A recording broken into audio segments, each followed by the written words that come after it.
A mãe deixa uma casa velha e destruída para a filha? E todos riram dela por isso. Mas ela encontrou algo mais valioso do que dinheiro naquela casa velha. As risadas deles ecoavam na sala fria do advogado. Um som agudo e cruel que parecia perfurar o luto que ainda pesava em meu coração. Ricardo, meu irmão mais velho, tinha um sorriso de escárnio no rosto, enquanto Patrícia, a do meio, tentava disfarçar o triunfo com uma falsa expressão de pena. O advogado, Dr. Medeiros, um homem que conhecia nossa família há anos, desviava o olhar, claramente desconfortável com a situação. Ele acabara de ler o que eles alegavam ser o testamento final de minha mãe, Vanusa. E, segundo aquele pedaço de papel, para mim, sua filha de criação, a mulher que cuidou dela em seus últimos dias, restava apenas uma casa na Rua das Flores, número 72. Só isso. Pelo menos você tem um teto, não é, Clara? Patrícia disse com a voz escorrendo um veneno doce. Mamãe sempre se preocupou em não te deixar desamparada. Desamparada? A palavra me atingiu como um tapa. Eu não conseguia acreditar no que estava ouvindo. Minha mente voltou para algumas semanas antes da morte de mamãe.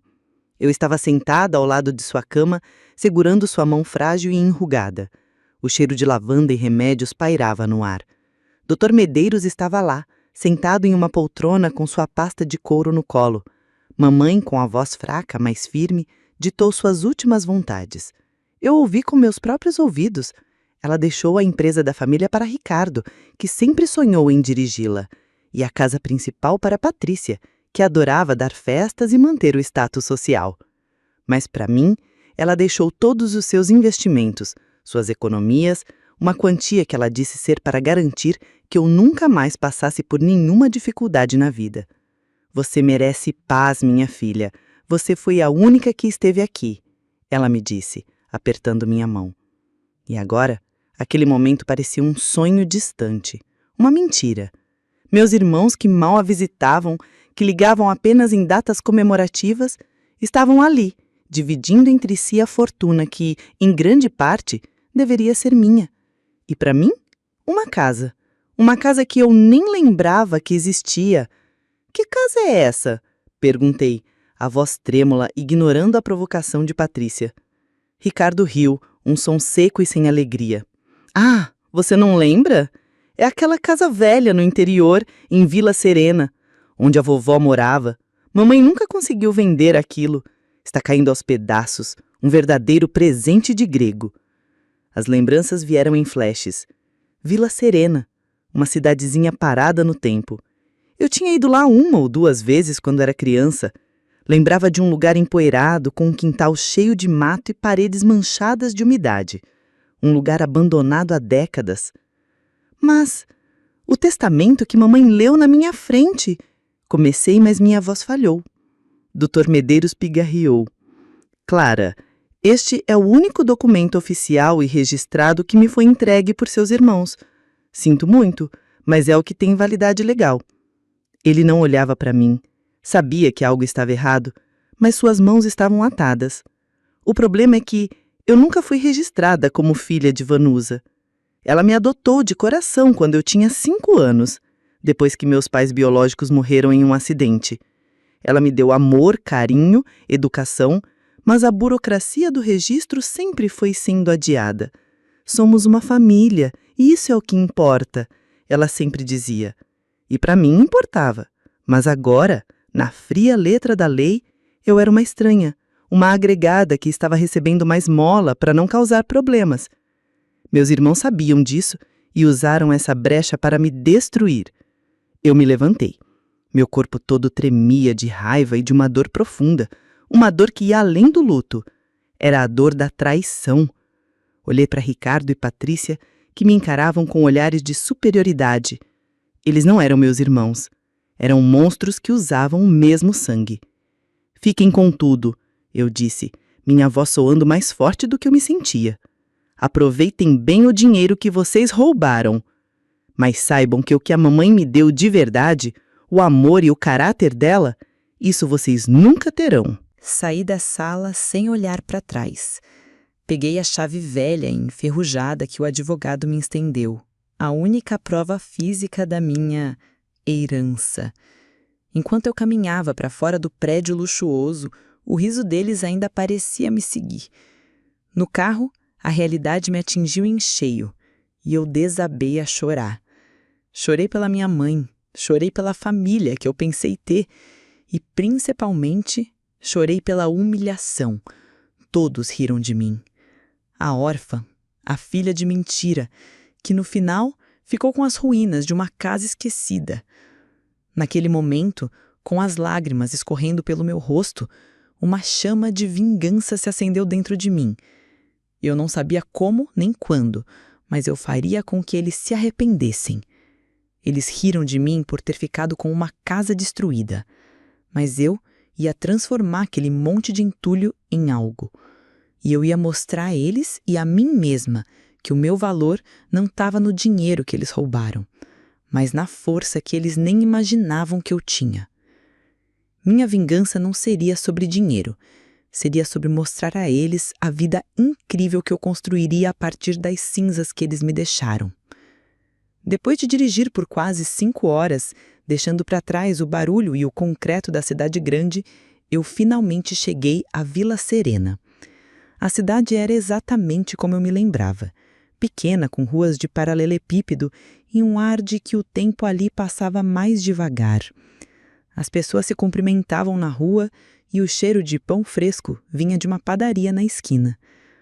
Encontrei a Rua das Flores sem dificuldade. E então eu a vi. A casa. Ricardo não estava exagerando. Caindo aos pedaços era um eufemismo.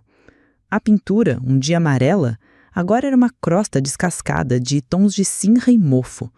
O assoalho de madeira rangia sob meus pés com um som fantasmagórico, e uma das colunas que a sustentava estava visivelmente torta. O jardim era um emaranhado de mato alto e ervas daninhas, tão denso que mal se via a porta da frente. Era a casa mais triste da rua, mais silenciosa da cidade. Um monumento ao abandono.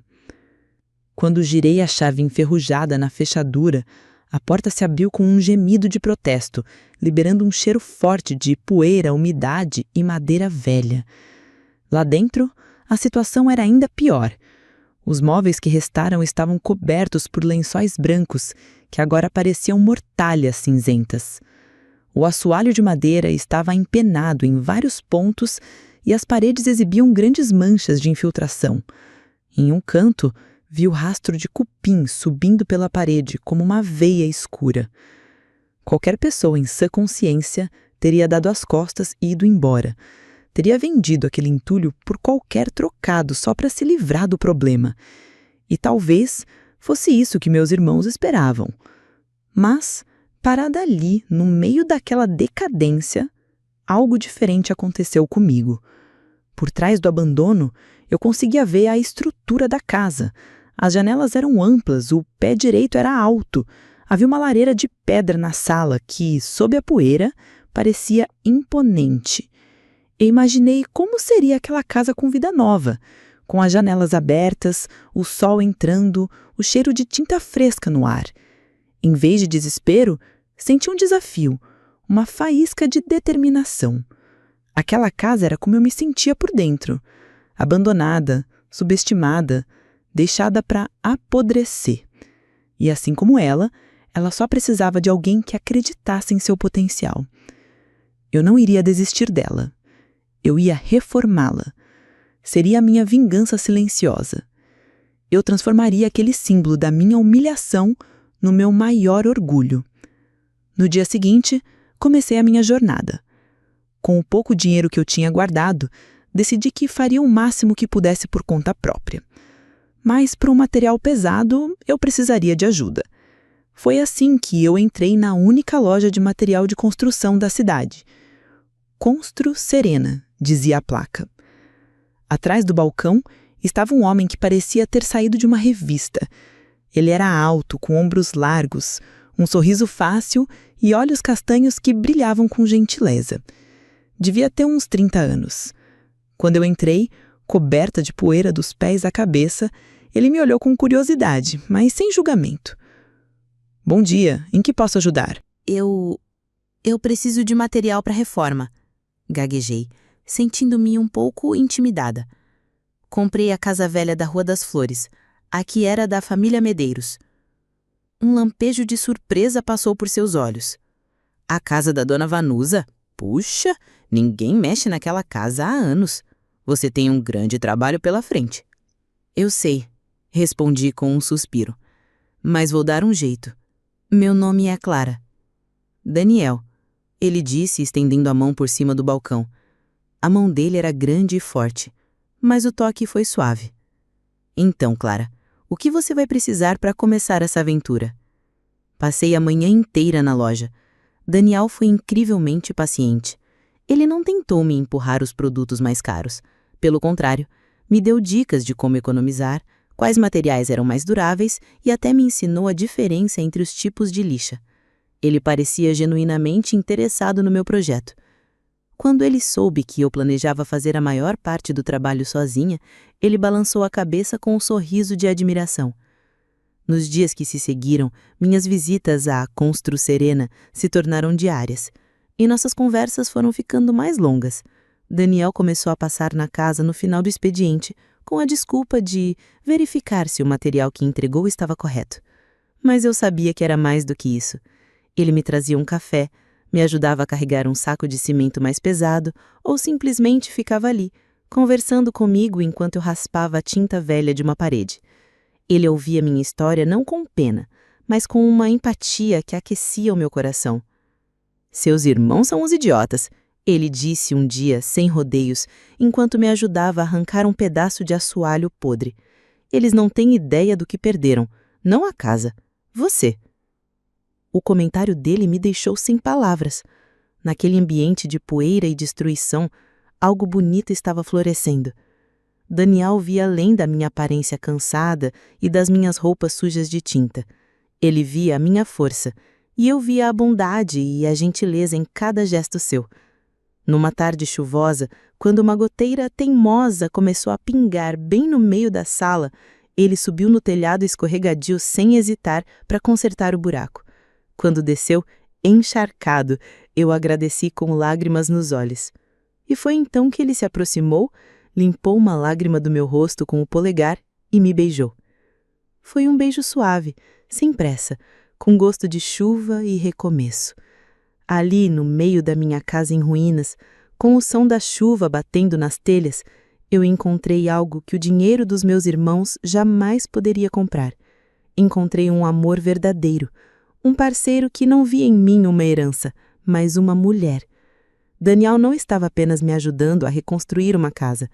Ele estava me ajudando a reconstruir a minha vida, pedaço por pedaço. E eu percebi que a verdadeira vingança contra a maldade dos meus irmãos não era o ódio, mas sim a felicidade que eu estava construindo, longe deles, naquele lugar que eles desprezaram. 3 anos se passaram voando. 3 anos de poeira, suor, tinta e, acima de tudo, muito amor. A casa na Rua das Flores já não era um esqueleto triste e abandonado. Era um lar. Onde antes havia mofo, agora havia paredes pintadas em um tom de creme, que deixava o ambiente claro e aconchegante. O assoalho empenado foi trocado por um piso de madeira novo, que brilhava sob a luz do sol que entrava pelas janelas restauradas. A lareira de pedra, agora limpa, era o coração da nossa sala nas noites mais frias. O jardim, que era um matagal selvagem, transformou-se no meu orgulho, com roseiras que eu mesma plantei e uma pequena horta de onde tirávamos nossos temperos. Aquela casa era a prova viva do nosso esforço, minha e de Daniel. Nosso relacionamento se aprofundou com cada tábua pregada, com cada parede pintada. Nós não apenas reformamos uma casa, nós construímos uma vida juntos. Ele se tornou meu parceiro em tudo. Abrimos um pequeno café na cidade usando parte da casa como ponto comercial. Eu fazia os bolos e os doces, e ele cuidava do atendimento e da administração. O Café das Flores virou o ponto de encontro de Vila Serena. Eu finalmente havia encontrado o meu lugar, a minha paz. Meus irmãos? Eu não tinha notícias deles desde o dia da leitura do testamento, e não fazia questão de ter. A dor da traição havia se transformado em uma cicatriz distante. A raiva deu lugar à indiferença. Eu estava tão ocupada sendo feliz que não tinha tempo para pensar neles ou em sua mesquinhez. Eu tinha tudo o que precisava: um lar, um negócio que eu amava e o amor de um homem bom. A herança roubada já não me fazia falta. Até que, em uma tarde de terça-feira, o telefone tocou. Era um número desconhecido da cidade grande. Eu atendi, esperando que fosse um fornecedor. Alô, Clara? Aqui é o Dr. Medeiros. A voz do advogado da minha mãe me transportou instantaneamente para aquela sala fria de 3 anos atrás. Senti um calafrio percorrer minha espinha. Por que ele estaria me ligando depois de tanto tempo? Dr. Medeiros? Aconteceu alguma coisa? Perguntei, secando as mãos no avental. Sim, Clara, aconteceu. E é algo muito sério. Você pode falar? Sentei-me em uma das cadeiras do café, o coração batendo descompassado. Posso sim. Diga. Houve uma pausa do outro lado da linha, e então ele disse as palavras que virariam meu mundo de cabeça para baixo. Clara, nós encontramos o verdadeiro testamento da sua mãe. Fiquei em silêncio, tentando processar a informação. Parecia irreal. Como assim? Consegui perguntar. A voz um sussurro. É uma longa história, disse ele, mas vou resumir. Minha antiga secretária, a senhora Lúcia, se aposentou e se mudou. Recentemente ela me procurou. Ela estava com a consciência pesada.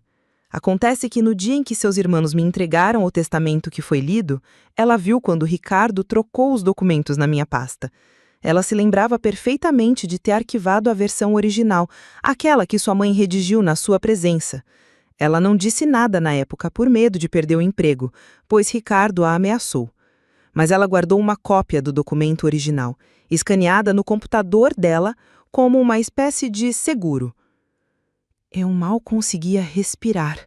Aquela lembrança, a voz da minha mãe, a sensação de sua mão na minha, não era um sonho, era real. Então, com o testemunho dela e a cópia digital como prova, entramos com uma ação para invalidar o testamento fraudulento e exigir a apresentação do original. Seus irmãos tentaram negar, mas, quando foram confrontados com a possibilidade de uma acusação criminal por fraude e falsificação, eles confessaram. O juiz deu a sentença hoje, Clara. O testamento original foi validado. Lágrimas começaram a escorrer pelo meu rosto. Eram lágrimas de choque, de alívio, de uma tristeza antiga que voltava à superfície. Minha mãe não tinha me abandonado. Ela não tinha mentido. Então, o que isso significa? Perguntei, já sabendo a resposta. Significa que tudo que sua mãe lhe deixou de direito, os investimentos, as economias, é seu. E tem mais. Pela lei, como eles usufruíram indevidamente do seu patrimônio por 3 anos, eles terão que devolver todo o valor principal, acrescido de juros e correção monetária de todo o período. O valor é considerável, Clara. É uma quantia que muda a vida de qualquer um. Quando desliguei o telefone, eu estava tremendo. Olhei ao redor do meu café, para as mesas de madeira que Daniel e eu lixamos, para o balcão onde eu servia meus clientes com um sorriso todos os dias. Olhei pela janela para o meu jardim florido. Eu já tinha uma vida que eu construí com as minhas mãos, a partir do nada, a partir do que eles consideravam lixo. Naquela noite, contei tudo a Daniel. Ele me ouviu em silêncio, segurando minhas mãos. Quando terminei, ele me abraçou forte. Isso é incrível, meu amor! Justiça foi feita. Ele disse, beijando o topo da minha cabeça. O desejo da sua mãe foi honrado. Mas, e nós? Perguntei, com uma ponta de insegurança. Esse dinheiro todo não vai mudar as coisas? Ele se afastou um pouco para olhar nos meus olhos. Seu olhar era firme e cheio de amor. Clara, eu me apaixonei por você quando você estava coberta de poeira, com as unhas sujas de terra e uma determinação de ferro. O dinheiro não muda quem você é. E não muda o que nós construímos. E isso é apenas um bônus. A sua verdadeira herança você já conquistou sozinha. As palavras dele foram o bálsamo que minha alma precisava. A vingança, eu percebi naquele momento, não era sobre o dinheiro. Nunca foi. Era sobre a verdade. Era sobre limpar o nome da minha mãe e validar o amor que ela sentia por mim. O dinheiro era apenas a consequência, a ferramenta que selaria o destino que meus irmãos escolheram no momento em que decidiram me trair. A justiça estava a caminho e eu estava pronta para recebê-la. Receber o dinheiro foi estranho. Ver aqueles números na minha conta bancária, uma quantia que eu mal conseguia ler em voz alta, não me trouxe a explosão de alegria que talvez outros esperassem. Foi, acima de tudo, um alívio silencioso. Uma confirmação. Era a prova final de que o amor da minha mãe por mim era real e que a ganância dos meus irmãos não havia conseguido apagá-lo. O Dr. Medeiros me explicou a situação deles. Nos últimos 3 anos, Ricardo e Patrícia viveram como reis. Acreditando que a fortuna era inesgotável, gastaram sem controle.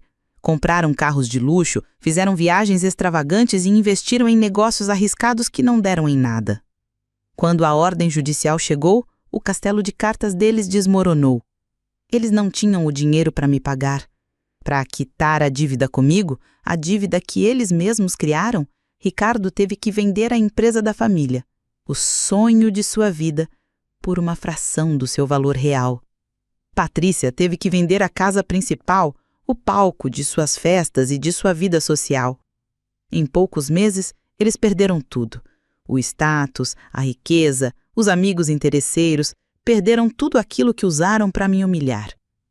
Eu sabia que era uma questão de tempo até eles aparecerem, e numa manhã de sábado, enquanto eu arrumava as mesas do café para abrir, um carro alugado e visivelmente barato parou em frente.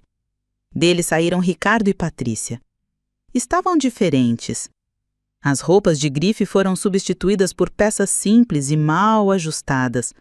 O ar de superioridade tinha desaparecido, dando lugar a uma expressão de desespero e cansaço. Eles entraram no meu café, no meu lar, no lugar que construí a partir do que eles chamaram de lixo. Olharam ao redor com uma mistura de inveja e incredulidade. Daniel, percebendo a tensão, apareceu da cozinha e ficou ao meu lado. Sua presença me dando a força que eu precisava. Clara, começou Ricardo, forçando um sorriso que não alcançou seus olhos. Sua casa ficou ótima. Quem diria? O que vocês querem? Perguntei a voz firme, sem rodeios.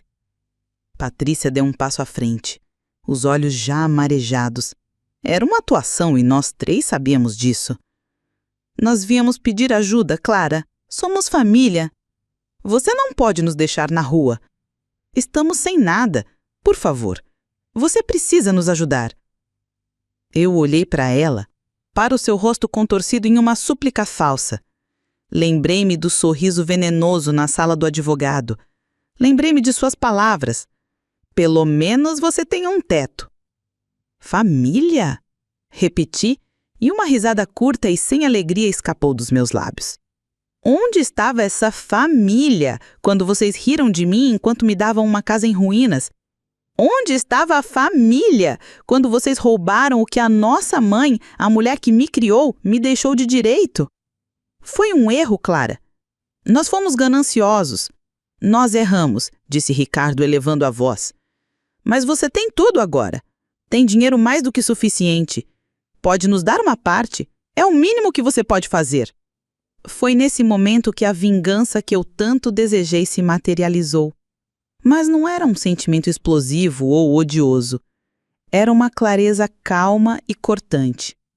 Eu olhei para eles, 2 figuras patéticas movidas pela ganância, e percebi que eles nunca entenderiam. Vocês acham que isso aqui, eu disse, fazendo um gesto que englobava o café, a casa, o jardim lá fora, é sobre o dinheiro? Vocês estão errados.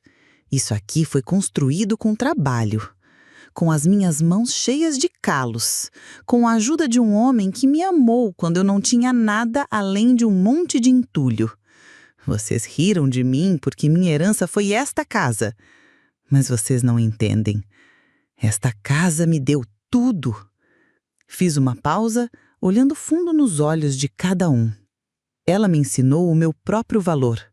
Ela me trouxe o amor da minha vida. Ela me deu um propósito. Ela me deu um lar de verdade, algo que o dinheiro de vocês nunca comprou. A verdadeira herança da mamãe não era o dinheiro no banco, era a força que ela me ensinou a ter. E essa força me permitiu construir tudo isso. Virei-me para eles, minha decisão final selada no meu coração. Eu não vou dar a vocês um centavo. Não por vingança, mas por princípio.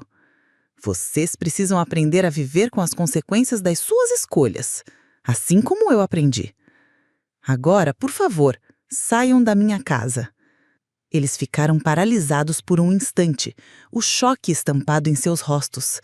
Eles realmente acreditavam que podiam me manipular. Quando perceberam que não havia mais nada a ser dito, eles se viraram e saíram em silêncio. Vê-los entrar naquele carro barato e desaparecer pela estrada empoeirada não me trouxe alegria. Trouxe-me paz. Um ponto final. Daniel envolveu minha cintura com seus braços. Apoiei minha cabeça em seu peito, sentindo o cheiro de café e segurança. "Você está bem?" Ele perguntou suavemente. "Estou ótima", respondi, e era verdade. Naquele momento, eu entendi tudo. A maior vingança não foi vê-los arruinados, foi a minha superação. Foi perceber que eles podiam ter roubado meu dinheiro, mas nunca poderiam roubar quem eu era. Eu não precisava mais da validação deles, nem do dinheiro deles, nem mesmo do arrependimento deles. Eu olhei ao redor do meu café, para a luz do sol da manhã que entrava pelas janelas, iluminando os potes de biscoitos caseiros e as flores frescas nas mesas. Eu tinha construído uma vida muito mais rica do que qualquer herança poderia me dar. Meus irmãos riram porque me deixaram com uma casa velha e destruída. Mal sabiam eles que, ao fazerem isso, me deram a única coisa que realmente importava: a chance de descobrir que o tesouro mais valioso de todos era a felicidade que eu mesma era capaz de construir.